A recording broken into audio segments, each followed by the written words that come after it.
Bonjour et bienvenue dans votre émission Vivre comme tout le monde, ou presque. Nous sommes aujourd'hui à Valenciennes et plus particulièrement au centre hospitalier Jean-Bernard. Nous irons faire un petit tour au centre de rééducation avant de rencontrer le référent handicap du centre hospitalier qui va nous expliquer comment sont pris en charge les personnels en situation de handicap. Mais pour le moment, c'est Isabelle Gustin qui nous attend au service des urgences. Vous êtes prêts ? On y va.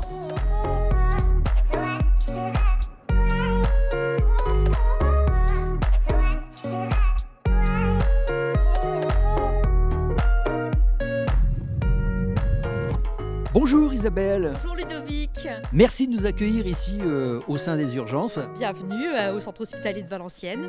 Alors vous allez nous présenter un petit peu comment les personnes en situation de handicap sont accueillies au service des urgences.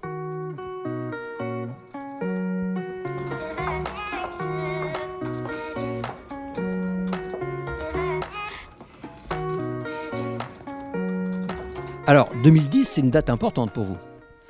Oui, en effet, les urgences du centre hospitalier de Valenciennes travaillent depuis de nombreuses années à l'amélioration du parcours de soins des patients en situation de handicap intellectuel. En 2010, il y a eu la signature de la convention entre le centre hospitalier de Valenciennes et l'APUI, l'association de parents d'enfants inadaptés. Suite à cela, nous avons constitué un groupe de travail pour objectif principal le dossier de liaison d'urgence. Et quelle place accordez-vous justement aux accompagnants par rapport aux personnes en situation de handicap ? Eh bien, les accompagnants ont une place essentielle. C'est l'un de nos axes de travail principal de la commission parcours patient du centre hospitalier de Valenciennes dont nous faisons partie et également du comité de pilotage que nous avons constitué avec les associations. L'accompagnant peut nous renseigner sur les besoins du patient et puis peut également apaiser le patient dans sa prise en soin. Alors justement, puisque vous parlez de l'apaiser, vous avez ici une machine que vous voulez aller nous présenter. Exactement, nous avons un espace psosolène mobile qui est utilisé dans l'espace dédié pour le patient en situation de handicap intellectuel aux urgences.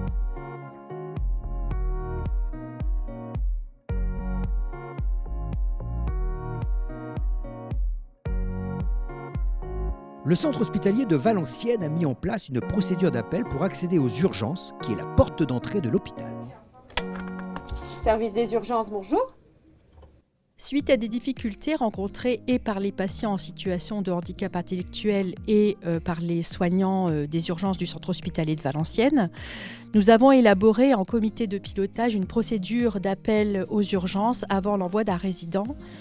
Donc dans un premier temps de l'association l'APEI du Valenciennois, qui va s'étendre à toutes les associations et aux particuliers. Lorsqu'un patient en situation de handicap intellectuel nécessite une consultation aux urgences, l'agent du secteur médico-social appelle au niveau du secrétariat administratif des urgences. Cet appel est basculé vers l'infirmière d'accueil et d'orientation des urgences avec un message simple, le nom du patient, le motif de consultation ainsi que les particularités de ce patient. L'objectif de la procédure d'appel aux urgences avant l'envoi d'un résident est de préparer l'accueil de celui-ci aux urgences. Bien, donc en fait, vous avez mis en place ce livret d'accueil qui est en fait facile à lire et à comprendre. Oui, parce que la communication est un des points de difficulté pour ces patients en situation de handicap intellectuel. Qu'est-ce qu'on y retrouve alors dans ce livret d'accueil ? On y retrouve l'essentiel, pour ne pas dire l'intégralité du livret d'accueil du centre hospitalier de Valenciennes, sous forme de dessins simples de compréhension pour les patients et des explications plus simples également. Ce livret est vraiment très complet. Donc en fait, c'est aussi bien la préparation de l'arrivée à l'hôpital jusqu'au droit du patient. Oui, on y retrouve tout le parcours du patient hospitalisé, aussi bien dans la préparation d'une hospitalisation, pour une hospitalisation en ambulatoire, les droits, tout l'aspect financier, les devoirs également. Et le parcours dans certains soins pour renseigner le patient sur le déroulé de ses soins. Donc ce livret, il est accessible ou il est remis au patient quand il arrive à l'hôpital ? Alors il est les deux, puisqu'il peut être remis aux patients en situation de handicap intellectuel, mais il peut être aussi téléchargé avec un QR code, donc il est accessible par tous. Le centre hospitalier de Valenciennes, c'est aussi un centre de rééducation où nous attend Maxence Dumortier. Alors Maxence, je vous laisse nous expliquer un petit peu, vous nous accueillez sur votre plateau. On est où ici ? Alors ici, vous êtes au 3e étage de l'Institut Jean Stamblinski. On a un plateau technique ici de 1800 m² qui réunit 2 services. Vous êtes ici dans l'espace de réadaptation cardiaque et nous avons un autre espace dédié au SSR locomoteur pour la rééducation des blessures articulaires, musculaires. Les gens qui viennent en fait en rééducation chez vous sont des gens qui sont déjà hospitalisés à l'hôpital de Valenciennes ou ça peut être des gens qui viennent de l'extérieur ? Pas forcément, on accueille évidemment les patients de l'hôpital de Valenciennes, mais également des patients de l'extérieur. Pour ça, en fait, on a des services de consultation. Donc les médecins reçoivent de l'extérieur en consultation des patients. Et s'il y a besoin de rééducation au sein du plateau, on les intègre par la suite. Alors quel type d'exercice vous leur faites faire ici ? Ça va dépendre du coup dans quel service ils sont admis. Ici, dans le service de réadaptation cardiaque, il y a 2 volets, le reconditionnement à l'effort sur tapis ou sur vélo piloté par un système informatique ou un espace collectif pour de la gym en groupe. Ce sont des groupes qui viennent ici.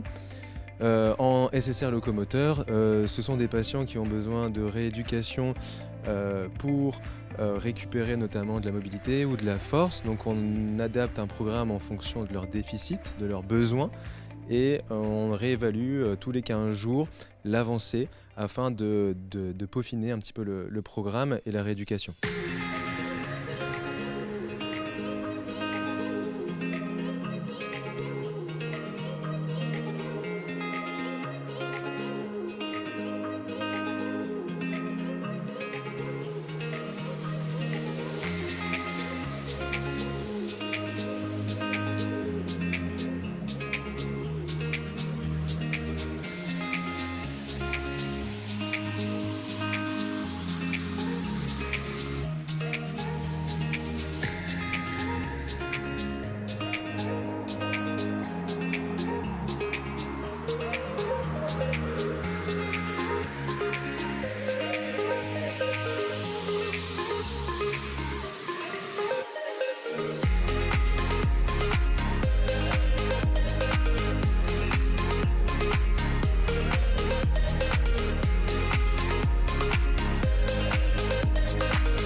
Et pour terminer cette journée consacrée au centre hospitalier de Valenciennes, je vous propose d'aller à la rencontre du chargé de mission du handicap, Jonathan Sparty.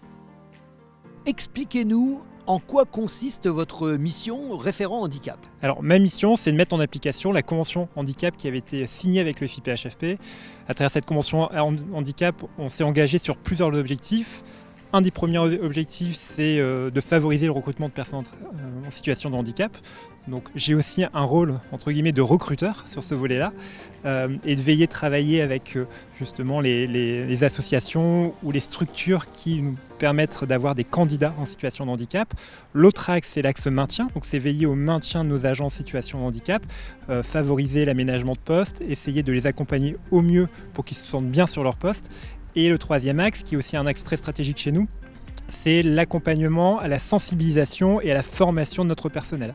Donc on met en place un certain nombre d'actions qui nous permettent justement de les sensibiliser au handicap et essayer de mieux appréhender cette problématique au quotidien. Vous avez du personnel en situation de handicap.